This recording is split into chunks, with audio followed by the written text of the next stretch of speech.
दूर से आती हुई हाउलर बंदरों की आवाज़ें, मैकॉक की तेज चीखें, हवा में नाचते हजारों पत्तों की हल्की सरसराहट। अपने विशाल आकार के बावजूद ज़ारू का दिल जंगल में सबसे कोमल था। छोटे बंदर उससे बहुत प्यार करते थे।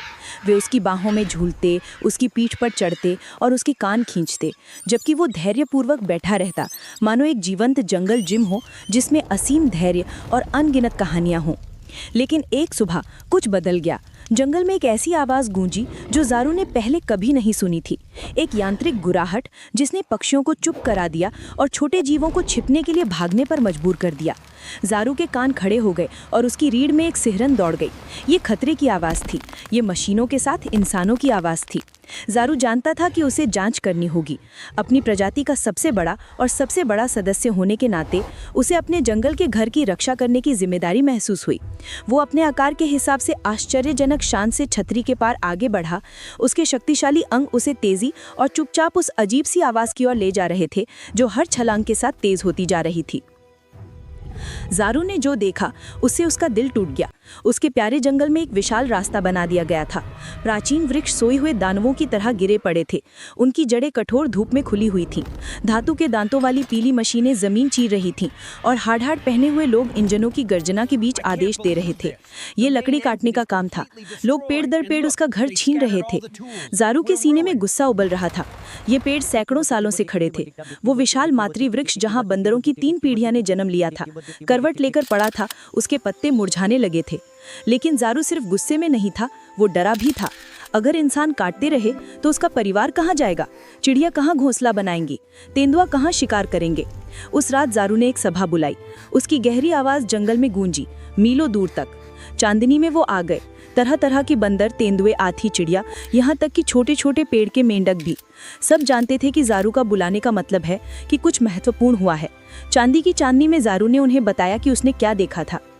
कीमा नाम की एक छोटी मकड़ी बंदर ने कांपती हुई आवाज में कहा, हम क्या कर सकते हैं ज़ारू? हम तो बस जानवर हैं। इंसानों के पास मशीनें और औजार हैं। वे हमसे कहीं ज्यादा ताकतवर हैं। वहां मौजूद लोगों में गहरा सन्नाटा छा गया। कई लोगों ने सहमति में सिर हिलाया।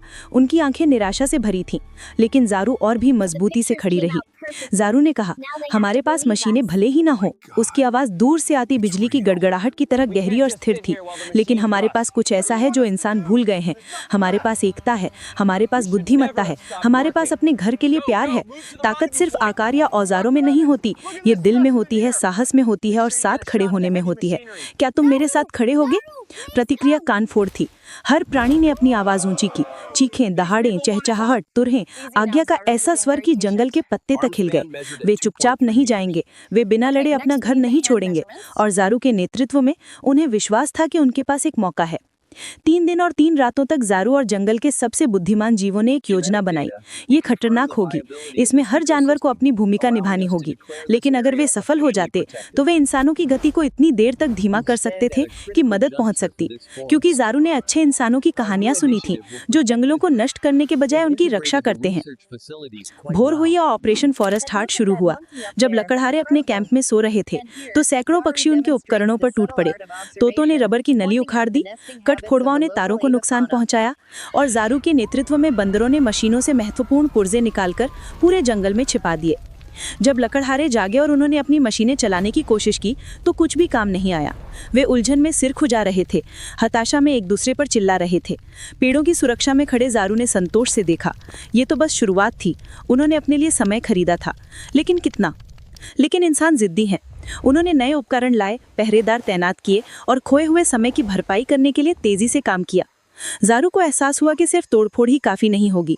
उन्हें इंसानों को दिखाना था कि वे जो कुछ नष्ट कर रहे हैं उसकी खूबसूरती की, कि ये जंगल सिर्फ लकड़ी और ज़मीन नहीं है, बल्कि आत्माओं से भरा एक जीवंत, सांस लेता संसार है। अगली सुबह ज़ारू ने कुछ असामान्य देखा। एक छोटी सी बच्ची लकड़ी काटने वाले कैंप से भटक गई। एक बच्ची 8 साल से ज्यादा की नहीं, जिज्ञासु आंखों वाली और गले में कैमरा लटका हुआ। वो आश्चर्य से जंगल में घूम रही थी और तितलियों और फूलों की तस्वीरें खींच रही थी। ज़ारू ने दूरी बनाए रखते हुए उसे ध्यान से देखा। अचानक लड़की की सांस रुक गई। वहाँ करीब 20 फुट दूर एक नीची डाल पर ज़ारू बैठा था। उनकी नजरें मिली। काफी देर तक दोनों में से कोई भी नहीं हिला। ज़ारू उसकी आंखों में डर तो देख सकता था, लेकिन साथ ही कुछ और भी, आश्चर्य। उसने धीरे से, सावधानी से हाथ बढ़ाकर एक पास की बेल से एक सुंदर ऑर्किड तोड़ लिया। हल्के से हिलाते हुए उसने उसे उसकी ओर बढ़ाया। लड़की ने धीरे से अपना कैमरा नीचे किया और सावधानी से एक कदम आगे बढ़ाया, फिर एक और। ज़ारू बिल्कुल स्थिर रहा, उसका हाथ फूल के साथ बढ़ा हुआ था। जब वो काफी पास पहुंची तो उसने सावधानी से उसके विशाल हाथ से ऑर्किड ले लिया। उसकी उंगलियां मुश्किल से उसकी एक उंगली में लिपटी हुई थी। उसने उसकी तरफ देखा और उसकी आंखों में आंसू भर गए। तुम बहुत सुंदर हो, उसने फुसफुसाते हुए कहा। वे तुम्हारा घर काटना चाहते हैं, है ना? इसके बाद जो हुआ उसने सब कुछ बदल दिया। ज़ारू ने लड़की को अपने पीछे आने का इशारा किया और उसकी तारीफ के लिए वो उसके पीछे आ गई। वो उसे जंगल में ले गया और उसने वो अद्भुत नज़ारे दिखाए जो ज़्यादातर इंसान कभी नहीं देखते। झूलना सीख रहे नन्हे बंदरों का एक परिवार, क्रिस्टल की धारा से पानी पीता एक जगुआर, सूरज की रोशनी में इंद्रधनुष जैसी नाचती हजारों तितलियां।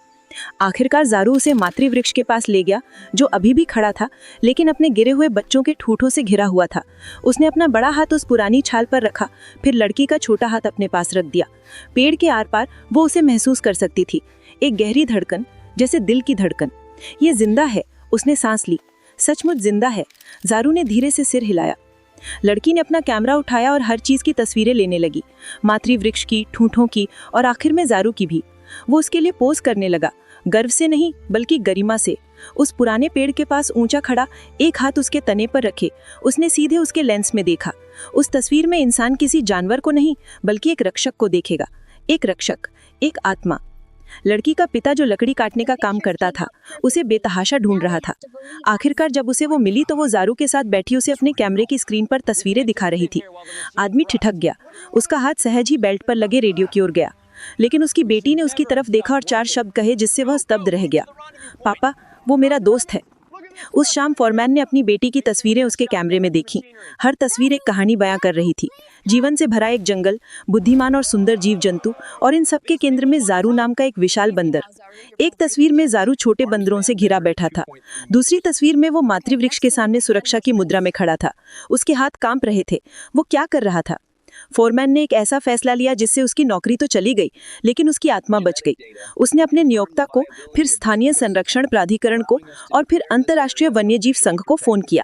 उसने स्पष्ट शब्दों में कहा, हमें रुकना होगा। ये सिर्फ जंगल नहीं है, ये एक साम्राज्य है और हम इसे नष्ट कर रहे हैं। उसके साथियों ने उसे मानो लिया था, लेकिन असल में उसे वो चीज मिल गई थी जो उसने बरसों पहले खो दी थी, उसका ज़मीर। ये बात जंगल में पत्तों में बहती हवा की तरफ फैल गई। कटाई रुक गई थी। ज़ारू और जानवर पेड़ों से खड़े होकर देख रहे थे कि इंसानों में गर्मागर्म बहस हो रही है। कुछ लकड़हारे काम जारी रखना चाहते थे, कुछ अपने फोरमैन का समर्थन कर रहे थे। 3 दिन तक मशीनें खामोश बैठी रहीं और इंसान दूर से किसी के आने और कोई फैसला लेने का इंतजार करते रहे। चौथे दिन वे आ गए। विश्व वन्यजीव संघ के प्रतीक चिन्ह वाले हेलीकॉप्टर, कैमरे और मापक यंत्रों के साथ वैज्ञानिक, साफ कमीज वाले सरकारी अधिकारी जिन्होंने पहले कभी असली जंगल में कदम नहीं रखा था, और रिपोर्टर, कैमरे और माइक्रोफोन लिए दर्जनों रिपोर्टर, सभी उस बड़े बंदर को देखना चाहते थे जिसने कटाई रोक दी थी। फोरमैन की बेटी बहादुर माया ने स्वेच्छा से परिचय करवाया। वो जंगल के किनारे गई और पुकारा, ज़ारू जरा आओ, ये लोग मदद करना चाहते हैं। काफी देर तक कुछ नहीं हुआ, फिर धीरे धीरे शाखाएं अलग हुई। ज़ारू बाहर आया और लोगों की भीड़ में एक सामूहिक आह भर गई। वो शानदार था। वैज्ञानिक धीरे धीरे पास आए और शांत स्वर में बात करने लगे। वे ज़ारू को नापना चाहते थे, उसका अध्ययन करना चाहते थे, ये समझना चाहते थे कि वो इतना खास क्यों है। ज़ारू ने इसकी अनुमति दे दी, धैर्यपूर्वक खड़ा रहा जबकि उन्होंने उसके बालों के नमूने लिए, उसकी ऊंचाई नापी और उसके दांतों की जांच की। वह समझ गया कि यह अजीबोगरीब रस्म इंसानों के लिए ज़रूरी थी ताकि वे उसे और उसके जंगल को महत्व दें। वैज्ञानिकों ने जो खोजा उससे वे चकित रह गए। ज़ारू सिर्फ असामान्य रूप से बड़ा नहीं था, वो एक आनुवंशिक ब्रिज था, विलुप्त माने जाने वाले प्राचीन प्राइमेट्स की याद दिलाता। उसके डीएनए में ऐसे रहस्य छिपे थे जो विकास, बुद्धिमत्ता और चेतना की प्रकृति के रहस्यों को उजागर कर सकते थे। लेकिन उससे भी महत्वपूर्ण बात यह थी कि उन्होंने पाया कि ज़ारू ने खुद को औजारों का उपयोग करना, दूसरों को संगठित करना और भविष्य की योजना बनाना सिखाया था। वो सिर्फ बुद्धिमान ही नहीं था, वो बुद्धिमान भी था। 7वें दिन सरकारी अधिकारी ने एक ऐसी घोषणा की जिसकी गूंज पूरी दुनिया में सुनाई देगी। लगभग 50,000 एकड़ में फैले जंगल को संरक्षित प्राकृतिक अभयारण्य घोषित किया जाता है। सभी लकड़ी काटने का काम हमेशा के लिए बंद कर दिए गए हैं। इसके अलावा ज़ारू नामक जीव को गंभीर रोग से संकटग्रस्त प्रजाति के रूप में वर्गीकृत किया गया है और उसे अंतर्राष्ट्रीय संरक्षण में रखा गया है। उस रात जंगल जश्न में डूब गया। हर प्राणी ने खुशी की ये धुन में अपनी आवाज मिलाई।